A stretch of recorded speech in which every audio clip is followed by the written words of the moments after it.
Ladies and gentlemen, welcome back to the channel. The small cap AI trade coming back to life a bit today. IWM is up 0.82%. Look at the S&P. Down 0.22%. Look at the NASDAQ. Down 0.5%. What's going on today? Why are risk on stocks coming back? And Mag 7 is under pressure. It is a clear sign that this corrective phase that we have been in is coming to an end. And I will explain why that is. Now, we did have some better than expected economic data today, and there's many more catalysts to come. And we will go over those in the coming days and what could happen to markets by the end of this week. As I said on Sunday, I was bullish on stocks this week. Now we're still down in the dumps. We still have a lot of work to do. But I do think in the next 24 to 48 hours, we are about to see a clear and defined flip-flop in this market where people go from recession fears and AI bubble fears to, wow, we're not entering a recession. Maybe the Fed does actually cut rates in December, and maybe AI is not a bubble at all. Maybe we're just getting started. Yeah, that's going to be closer to the consensus by Friday.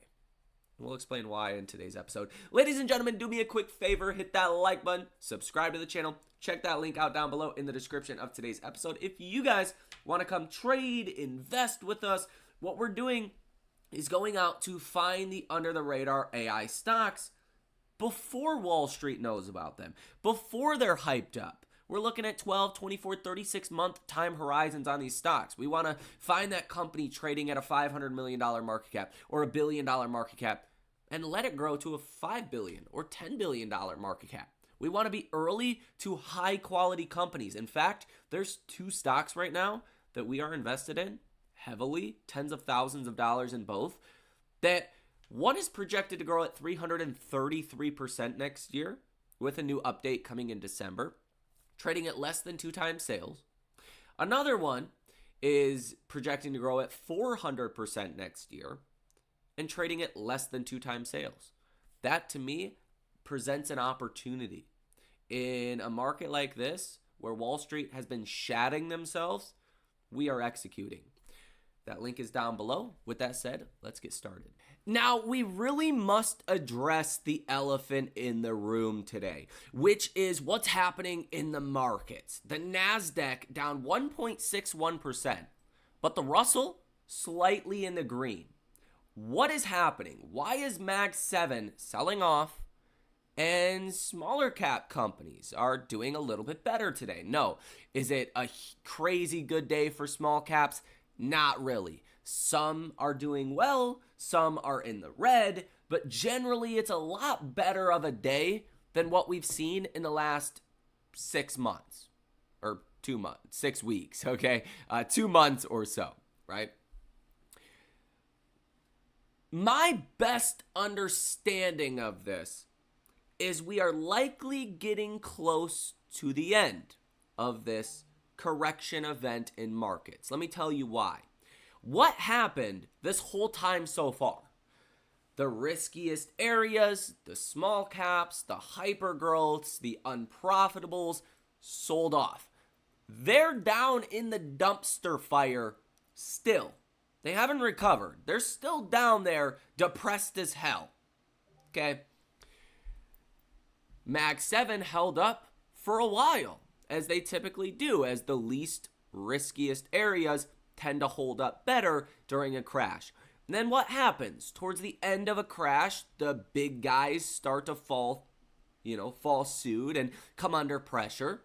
Once the big guys come under pressure, then the markets are just completely washed out. And then you see kind of everything recover, right? So the riskiest areas fall first, and then they stabilize first. The bigger companies, the higher quality companies hold up better, and then they come down later, okay? So the natural evolution of this correction would say that this is a sign that things are about to get better. Now, there could be a little bit more selling in Mag 7.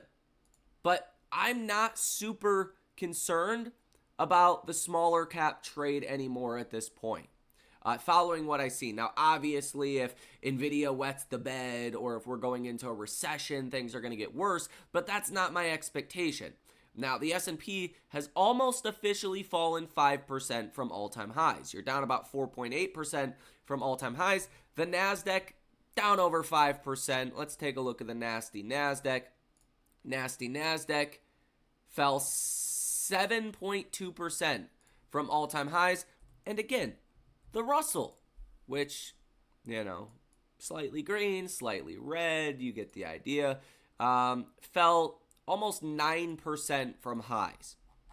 So this is a clear sign that things are stabilizing a little bit. Not skyrocketing, clearly, but stabilizing a little bit. What you're also likely starting to see, as some people on CNBC pointed out, is tax loss harvesting. Okay, you're probably seeing the tax loss harvesting in some of the big stocks that have done very well this year. People taking, profits in some of those areas. And then maybe you've seen some additional selling pressure in the small cap area of people, getting rid of some of the losses, right? It's that extra selling pressure. So that's what it seems like to me. Now, we're going to get into the news and whatever headlines we have today. We had some Fed speakers and some economic data. But let me give you my overall expectation for the rest of this week. See, I came into this week bullish. Not bullish on Monday, not bullish on Tuesday, not even really bullish Wednesday until after hours, because NVIDIA reports Wednesday and after hours. Okay, now we do have Target and TJX Wednesday pre-market, and if they have good earnings, they could send a good sign for the consumer. There's going to be, all of the talk from retailers is going to be about Christmas and the holiday shopping season. What do those companies say about the holiday shopping season? If they have good things to say, I would expect the markets to take that as positive, right? Almost like an economic data set, okay? But NVIDIA told us 5 weeks ago, Jensen Huang told us that in the last 6 months of 2025, demand has increased substantially for GPUs. Sorry if you're a bear and I'm about to burst your bubble, but AI is not a bubble. We're not even close to AI being a bubble. Eventually, AI will be a bubble, okay? Eventually. I don't know when that's going to happen, but it's not right now. Why?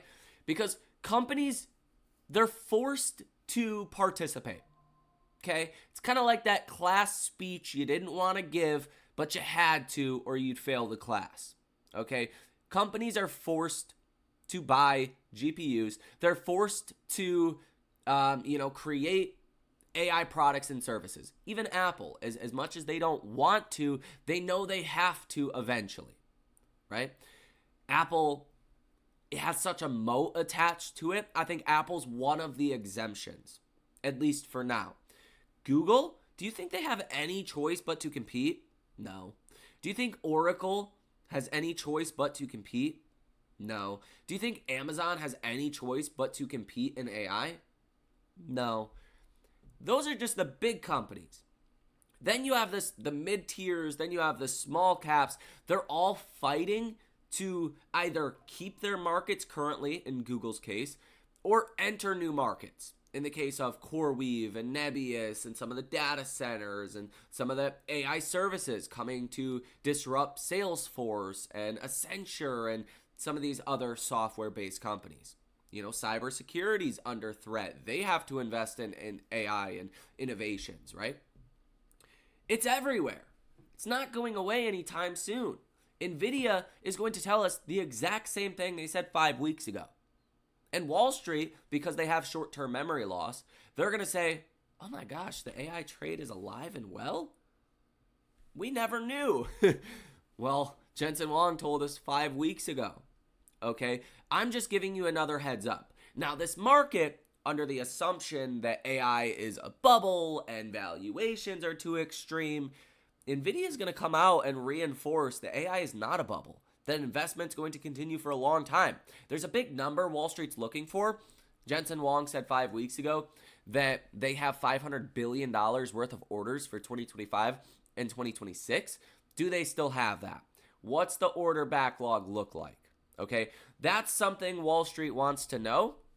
And I think at this point, just getting NVIDIA earnings out there, alleviating the uncertainty, is a big positive catalyst for this market, for the AI trade, for the small cap AI trade, for the large cap AI trade, for all of them. The other part of this coin is we have been in a government shutdown we were in one for 41 days. And the economy wasn't great before the government shutdown. So Wall Street's like, hey, how is the economy doing? Well, I would think the economy is better than feared. Well, if it's better than feared, then there's a lot of upside in this market, specifically for the small cap trade, because Wall Street has said, hey, look, I don't care about this new AI stock that's $1 billion market cap trading at dirt cheap valuations on a price to sales basis. It's unprofitable. If we go into a recession, that stock's going to collapse. They're not going to be able to raise capital, and they have a chance of going bankrupt, right? That's the Wall Street narrative, like 2022. Wall Street didn't care about any company unless it was profitable. If you were unprofitable, you were out the portfolio, okay? That trade idea started to work its way back into markets. That's why, like in the trading community, we have two stocks. Both of them, one of them is projected to grow at 330% next year, trading at less than 2 times sales. Another one is projected to grow at over 400% next year, trading at less than 2 times sales. Dirt cheap valuations, Palantir's trading at 70 times sales. Palantir's profitable. Okay? Some of these other companies are profitable. That's the only difference. Okay? So you're looking at quality companies trading at dirt cheap valuations. Well, if the economy shows we're not heading into a recession, if credit conditions are not going to tighten as if we're in a recession, then those stocks have massive upside potential. And I think in the second half of this week, once you get Target, TJX, you got Home Depot earnings today. Once you get Lowe's earnings, I believe that's Thursday morning, tomorrow morning. Maybe today and after hours. Again, doesn't really matter. We can go look actually instead of just guesstimating. We have Lowe's earnings that are tomorrow morning, TJX and Target. Then you have NVIDIA tomorrow afternoon. And then you have Walmart earnings pre-market. If Walmart says, yeah, we're looking good for the holiday shopping season, consumers are largely unchanged, they're still resilient, they're still spending, blah, blah, blah. A lot of the same shit that Walmart has said for years. If they just reiterate that again, you know, you're going to be looking at some pretty significant upside in this market and a year-end rally. Okay? And I think the AI/small cap area are going to be the stocks that recover the most. And I think today's price action in the big tech names is really a sign of this correction starting to stall out. Now, you can also look at fear metrics. The CNN Fear and Greed Index is at 10, okay? Anytime the CNN Fear and Greed Index is at 10, you could basically put a chart up of the S&P or the IWM or whatever it is, close your eyes and throw a dart at it, and you're going to do well, investing in whatever that dart hits, okay? When fear is this extreme, it's only a matter of time before you see a recovery. The guys that are buying today, you guys, retail investors that are buying this market today, you're going to be the ones that do very well on the back end once this market recovers. With the only exemption of if we have a recession. If we have a recession, then, well, that's not going to be great. Now, we're going to get a new AI investor sentiment survey coming out Thursday morning. I would imagine the bear percentage is going to go up again. It's already at 49.1%. It's already at extremely bearish levels. So, like, if it goes up or down, it really doesn't matter. It's already at such a significant extreme. Now, the percent of stocks trading above their 50-day moving average at 32.69%. Deep in correction territory historically. Now, if you look at stocks that are both above their 50 and 200-day moving average, it's at like 15% right now. So only about 15% of stocks are above their 50 and 200-day moving average. That is really bad. Okay? Just to give you, kind of show you an extent of how bad this market has been. Now, it also looks like, in good news, we are going to be getting the U.S. weekly jobless claims data that will be released tomorrow morning. So it looks like we're going to get a little bit more clarity on the current state of the labor market.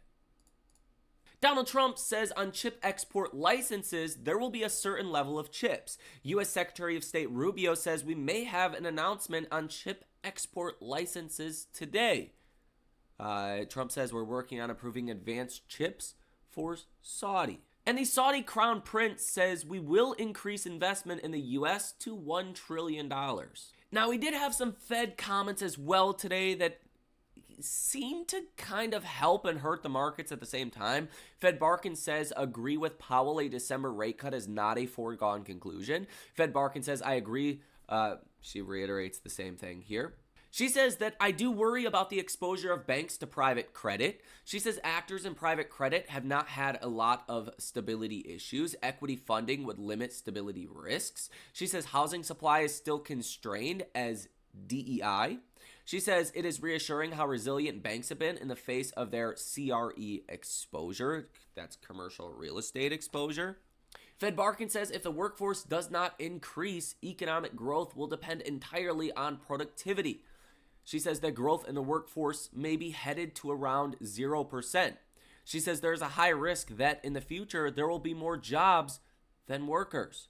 She says demand is healthy, but it is not translating into hiring. So some of these comments seem to skew more towards maybe Barkin would support a rate cut in December. You see the odds today of a Fed rate cut that fell, or a pause, that fell from 65% yesterday down to 57.2% today. The odds of a cut sit at 42.8%. Now, your major banks, JP Morgan, you name them, they're basically all calling for a cut still in December. They say the economic data we're going to get is going to show that things are not great out there, that we need a cut for this economy, but they're not recessionary either. That's the best possible case scenario is, the jobs report, maybe it's positive 20,000.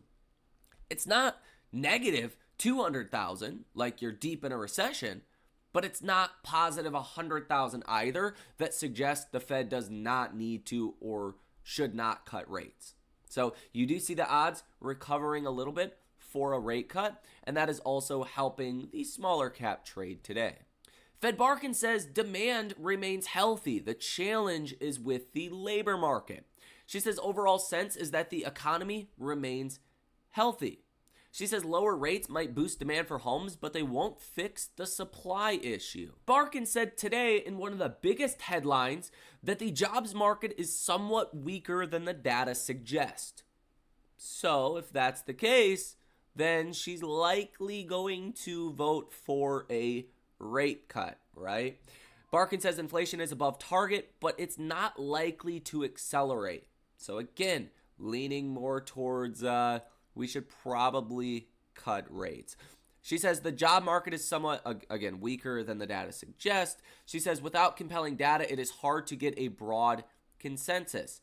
She says inflation does not appear to be headed higher, but also not clear that it is heading back to 2%. Unemployment is likely to edge higher, but perhaps not by much. She says it's hard to declare victory on either mandate, but it's also not that either requires a response. Now, we did get initial jobless claims today as well that showed 232,000 for the week of October 18th. That's not as bad as expected. The forecast was 254,000. Now, The ADP employment change weekly came in at negative 2.5 thousand. The last number we had was negative 11.25 thousand. So that's a lot better than most people were expecting. New York Fed Services Activity Index came in at negative 21.7. Last month was negative 23.6. Factory orders came in at positive 1.4%. Last month was negative 1.3%. The expectation was positive 1.4%. So basically all of the data today came in better than expected across the board, which is a great sign. Now we're going to be getting another round of initial jobless claims coming out Thursday morning as well, so keep that in mind. We also got the FOMC minutes today, but again, that's backwards looking. It doesn't really mean, or tomorrow we're actually going to be getting that FOMC. It's backwards looking. It doesn't mean anything. Okay. Thursday, we're going to be getting the non-farm payrolls for September as well as the unemployment rate. The expectation is 50,000. Again, as long as you're not super negative or super strong, the markets are probably going to like that. You get a bunch of other smaller data sets as well. And then Friday, you get the Michigan consumer sentiment and some Fed speakers. So again, let me know your thoughts on all of this down below in the comment section, but I do think the price action today is a clear sign that this corrective phase is coming closer and closer to an end. I think by Friday, once we get TJX and Target earnings tomorrow morning, once we get Nvidia earnings tomorrow afternoon, once we get Walmart earnings Thursday pre-market, once we get initial jobless claims that, again, I believe come out Thursday morning, maybe it's tomorrow morning, doesn't matter. Once we get that, once we get the September jobs report and the unemployment rate coming out on Thursday and the other smaller subset data points over the next 48 hours, Wall Street's going to say, oh my gosh, we're not in a recession. We may not even be close to a recession. Sure, labor market's faltering a little bit, but things are fine. Holiday shopping season is going to be fine. And AI is not in a bubble? What? That means you want to buy this market, right? That's going to be the narrative by the end of this week. And for the stocks that are down 20 to 60%, high quality names, those are the ones that are going to come roaring back to life. Not everything. When you get these corrective phases, not everything's going to come back to life. But if you were buying a remnants of quality in the hyper-growth AI sector, I think you are going to excel on the back end of this. Okay? So let me know your thoughts on all of this information down below in the comment section. Hit the like button, subscribe to the channel, check that link out down below in the description of today's episode to come join the trading community. But with that said, have a great rest of your day, and I will see you in the next one.